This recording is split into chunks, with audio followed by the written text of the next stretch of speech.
Hello everyone and welcome to my first episode of Halfway Through. Halfway Through is going to be a new series where I play a game pretty much to the halfway mark and then I give you a review about what I think of it so far. So we're going to be discussing things like the storyline so far. I'm trying not to give any spoilers away. I'll just talk about some of the main points to do with the story. And then we'll talk about the graphics, customization, and combat as well. So I kind of give you a down low on pretty much everything there is to do with the game that I'm playing at the moment. I've decided to start my first series on BioShock Infinite because I just personally love the BioShock series and I'm enjoying this game so far, and I just want to share with you my opinions. But if you guys do have any questions, please feel free to leave them in the comment section below and I'll answer them as soon as I can. So what I'm going to be doing, I'm going to be giving my review. I'm playing a little bit of the game, but I'm going to try not to give away too much of the story because I don't really want to spoil it for you because it's a really good game. So I'm probably just going to run downstairs and just kill some things or see what happens. I haven't played past this point, so I'm not sure what's going to happen next. Anyway, I think we'll start with the story. Pretty much without spoiling anything, this you kind of find this out from the blurb or like what the little kind of short story that you read in the back of the box or whatever, is you play a gambler, and what happens, you get in trouble with obviously debt collectors or something like that, and what they do, they want you to come to this new place. See if I can get outside here and show you it. I can't, I have to talk to her. They want you to come to this new place, New Eden, which is pretty much a series of floating islands up in the air. They call it Columbia as well, but I get kind of confused because it's mentioned both names each time. And what they want me to do is find this chick here, Elizabeth. She's a 17-year-old girl, and I still don't know what they want with her or anything like that. You kind of just go with her, and you have to try to get her out of here without the big bad people trying to find her. I'm not going to give anything else away, but you know, it's kind of one of those storylines. Man, please, where pretty much Columbia is filled with religious nutcases who follow this guy called the Prophet, and he foretells the coming of God and all that stuff, and they pretty much do anything he wants them to do. Like every other BioShock game though, this is psychological. It's very psychological. It's very weird. It's different. If you've played the other BioShocks and you like the story, you'll equally like this story because it's quite amazing. Okay, so I think we're going to move on to the graphics right now.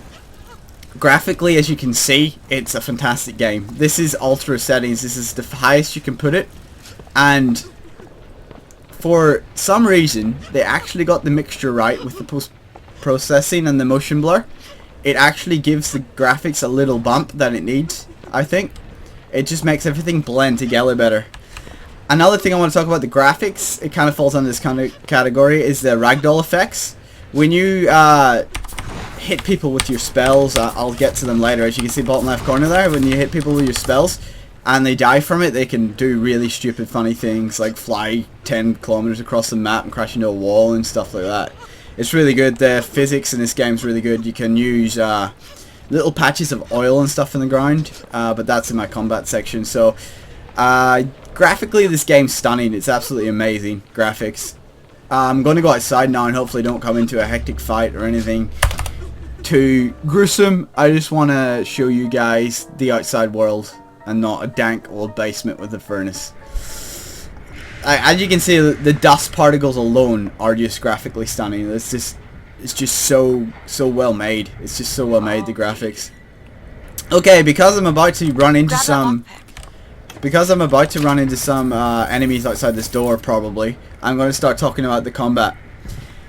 Combat in this game is very straightforward, but for some reason it doesn't get boring. It's just kind of easy, but then it's fun because you have range of 6 or 7 salt magic abilities, like your lightning, and then you've got your crows. You also have your flame ball, which explodes as like a grenade. They make it really fun.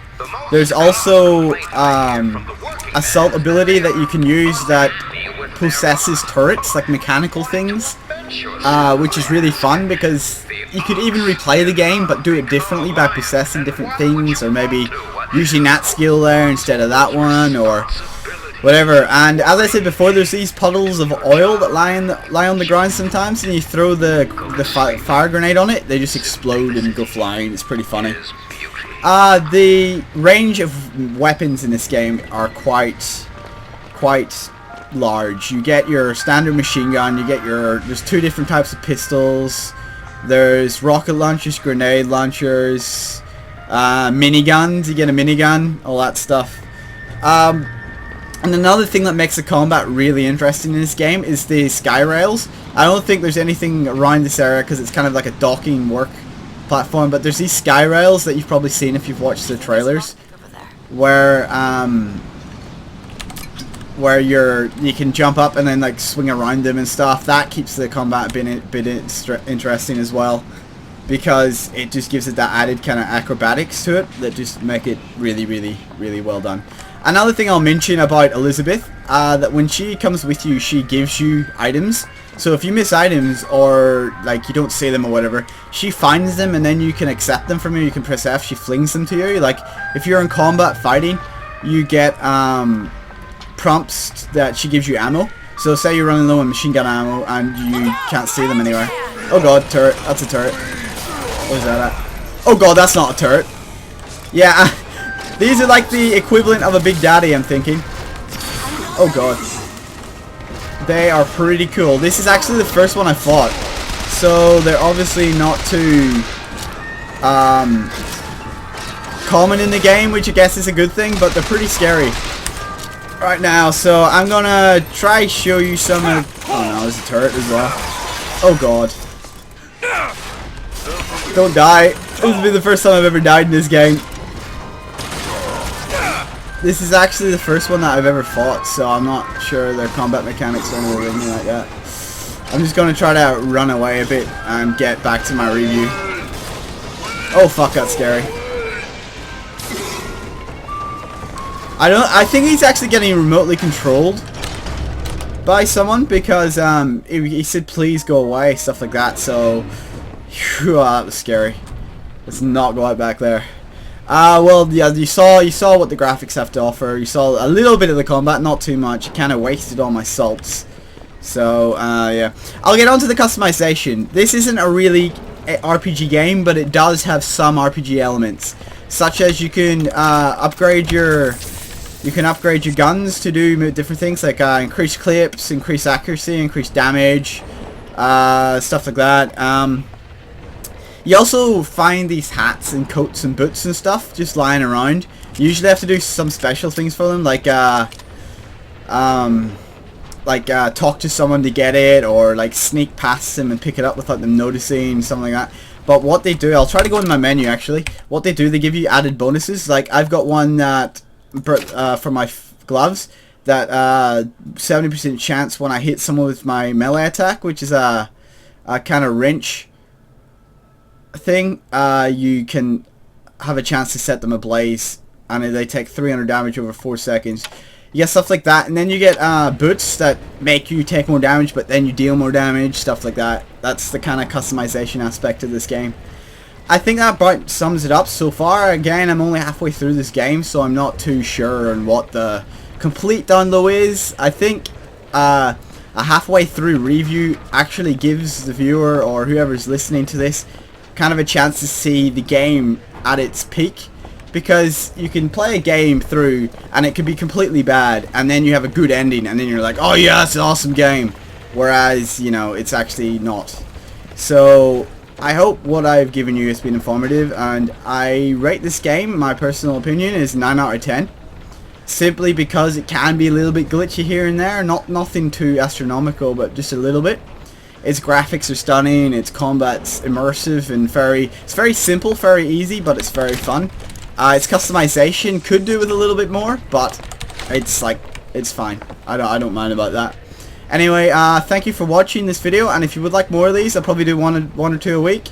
If you want more of these, please subscribe and like, and I'll keep you posted on it. Okay, thank you everyone for watching. Bye bye.